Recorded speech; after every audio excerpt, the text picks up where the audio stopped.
ચાલો આજે એક એવી કવિતાની વાત કરીએ જે દેખાવમાં તો એકદમ સીધી સાદી લાગે છે, પણ એની અંદર જે સવાલો છુપાયેલા છે ને એ આપણા સૌના સપના અને આપણી સાચી ઓળખ વિશે વિચારવા મજબૂર કરી દેશે. યાદ છે પેલો સવાલ, બેટા મોટા થઈને શું બનીશ? આ સવાલ સાંભળતા જાણે બાળપણ આંખ સામે આવી જાય, ખરું ને? શું શું નહોતું વિચારતા આપણે? આપણા મનમાં કેવા કેવા જવાબો દોડતા હતા. આ એક એવો સવાલ છે જે આપણા બધાને એકબીજા સાથે જોડી દે છે. હવે જુઓ, મોટાભાગના બાળકોના જવાબ કેવા હોય? વૈજ્ઞાનિક, ડૉક્ટર, પાયલટ, કદાચ ન્યૂઝ રીડર. પણ જે કવિતાની આપણે આજે વાત કરવાના છીએ એમાં તો જવાબ સાવ જુદા જ છે. સાંભળીને કદાચ નવાઈ લાગશે. એમાં એક બાળક કહે છે કે મારે તો વૃક્ષ બનવું છે, સમુદ્ર બનવું છે અને પર્વતમાળા બનવું છે. હવે આ જ વાત આ કવિતાને એકદમ ખાસ બનાવી દે છે. તો ચાલો આ અનોખા સપનાઓની દુનિયામાં જરા ડોકિયું કરીએ અને સમજીએ કે આ બાળક શું કહેવા માંગે છે. કવિતાની શરૂઆત જ એક મોટા નાથી થાય છે. બાળક એકદમ ચોખ્ખું કહી દે છે, મારે કોઈ વૈજ્ઞાનિક નથી બનવું કે નથી ટીવી પર આવીને સમાચાર વાંચવા. એક રીતે જોઈએ ને તો સમાજે જે સફળતાના રસ્તાઓ બનાવ્યા છે ને આ એનો સીધો સાધો ઇનકાર છે. અને આ બધાના ના કહ્યા પછી બાળક પોતાની પહેલી ઈચ્છા બતાવે છે, અને એ પણ કેટલી સુંદર. એ કહે છે, મારે મુક્ત થવું છે, હું એક વૃક્ષ બનીશ. કેટલું અદ્ભુત છે નહીં? વૃક્ષ બનવાની ઈચ્છા, અને એને સીધી રીતે જોડી દીધી છે આઝાદીની ભાવના સાથે.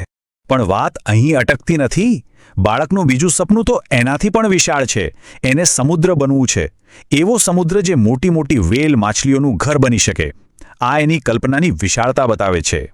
અને ફરીથી એ જ મક્કમતા સાથે એ જાહેર કરે છે, હું સમુદ્ર બનીશ. જાણે કે એની કલ્પનાને કોઈ સીમા જ નથી. અને છેલ્લે એની કલ્પના એની ટોચ પર પહોંચે છે. એ કહે છે કે મારે તો એક આખી પર્વતમાળા બનવું છે. એવી પર્વતમાળા જેમાં ખીણો હોય, ઝરણા ફૂટતા હોય, જે બીજાને જીવન અને આશરો આપે. આ શક્તિ અને સ્થિરતાનું પ્રતીક છે. હું પર્વતમાળા બનીશ. આ એની અંતિમ અને સૌથી શક્તિશાળી ઘોષણા છે. આ બાળકની મહત્વાકાંક્ષાની ઊંચાઈ ખરેખર અકલ્પનીય છે. પણ બાળકની દરેક સુંદર કલ્પના પછી એક કઠોર અવાજ સંભળાય છે. હવે આપણે કવિતાના મુખ્ય સંઘર્ષ પર આવીએ છીએ, જે બાળકની કલ્પના અને મોટાઓની દુનિયાની વ્યવહારિકતા વચ્ચેનો છે. આ એ વાક્ય છે જે વારંવાર કવિતામાં પાછું આવે છે. દરેક સપના પછી એક જ જવાબ મળે છે. તેઓએ કહ્યું, તું નહીં બની શકે, ના, તું તે નહીં બની શકે. આ અવાજ છે શંકાનો, મર્યાદાઓનો. તો આ તું નહીં બની શકેનો અર્થ શું છે? આ માત્ર એક નકાર નથી. આ તો વ્યવહારિકતાનો અવાજ છે જે બાળકની કલ્પના પર લગામ લગાવવા માંગે છે. આ બાળકની ઓળખ માટે એક મોટો પડકાર છે અને સમાજના નિયમોમાં બંધાઈ જવાનું દબાણ પણ દર્શાવે છે. તો શું બાળક આ બધું સાંભળીને હાર માની લે છે? ના, બિલકુલ નહીં. હવે આપણે કવિતાના એવા ભાગ તરફ જઈએ છીએ જ્યાં બાળક આખી બાજી જ પલટી નાખે છે.